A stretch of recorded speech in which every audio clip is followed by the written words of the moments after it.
Hello, I'm going to review the movie Dope for you guys. The posters and short description of the movie were like enough for me. I felt it's a refreshing movie, brought the DVD and guess what, I liked it. The movie was released on 19th June of last year. Before anything, I'd like to mention how awesome Shameik Moore was in this movie.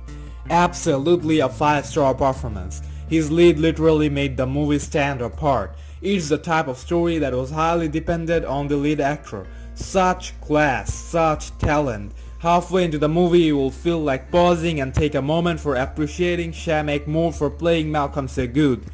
Rated by more than 32k users, it has a rating of 7.3 on IMDB and got an 88% rating on Rotten Tomato. Personally, I would rate it 8 out of 10 for the originality and uniqueness. The story is basically with 3 high school geeks. They were not like the not so cool and unwatchable character. They are obsessed with 90s hip hop and culture. They dress and do everything like they are in the 90s. If you watch this film without knowing anything beforehand, you will feel like it's taking place in the 90s for a while before you see the iPhones and stuff, you know.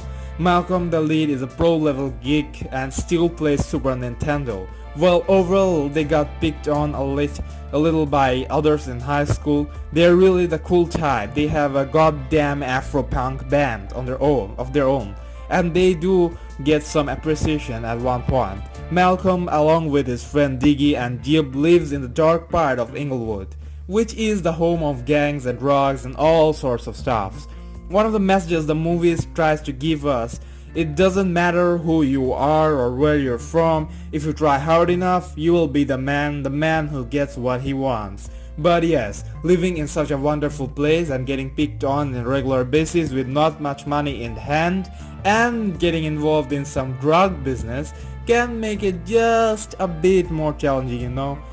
Especially when you want to become a Harvard man. Being a Harvard fallout, I can relate to that, but it also shows that challenges just make you better if you know how to deal with it. One thing I like about the movie is the characters aren't sympathy-seeking ones like in 99 other movies. Yes, they have a hard life, so what? They're no angel or something.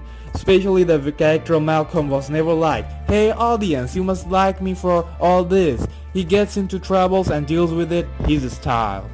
The movie brings on a lot of concepts, some scenes that might not seem very relevant to you, but overall it gives us this feel and a lot to think about. There were scenes like some thugs ranting their philosophy on the world, Obama and politics. These things like bitcoins, deep wave, etc. are mentioned, which is great.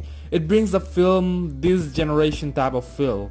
The film itself is very optimistic, it doesn't get bogged down by all the negativity around. Malcom and his friends do get dramatically forced into an illegal business that they would otherwise never do. But the joy and what you may call awesomeness, awesome things in it was highlighted mostly. You will feel like is it adventure comedy, dark humor, drama, and not dark humor? The director really did a great job here. There are a lot of smart jokes throughout the movie and some of it are intelligently linked to the depth of the story. Famuya and cinematographer Rachel Morrison made a perfect crossbreed of 90s and modern day technologies, which was really pleasant to watch. I like the fact that they didn't feel morally obliged to put down a transparent positive message and making the lead actor look like an angel. Malcom does whatever necessary to maintain his dignity, keeping his goals in mind. It's amazing how they portrayed that, how the desperation to achieve something badly can make you act sensibly. Yes, he did a lot of stuff, but his heart for doing well was always there. This was highlighted in an artistic way. Famuya throughout the movie used an unique technique to tell the story, used split scenes and freeze the action, and he didn't overuse it at all.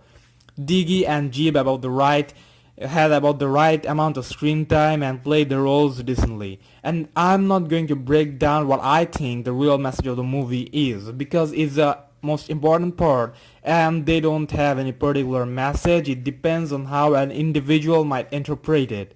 You will be like, oh wait, I see what they are trying to say. But wait, why did he do that? And this doesn't go with that. This needs some deep thinking. I extremely like the way they shuffled through different aspects without elaborating and ended up giving us something to think about. Well, I think that's just enough for you already. Just watch it, watch this dope movie, and I hope you will like it. And of course, let me know what you think. If you already did watch the movie, please bless the comment section with your comments.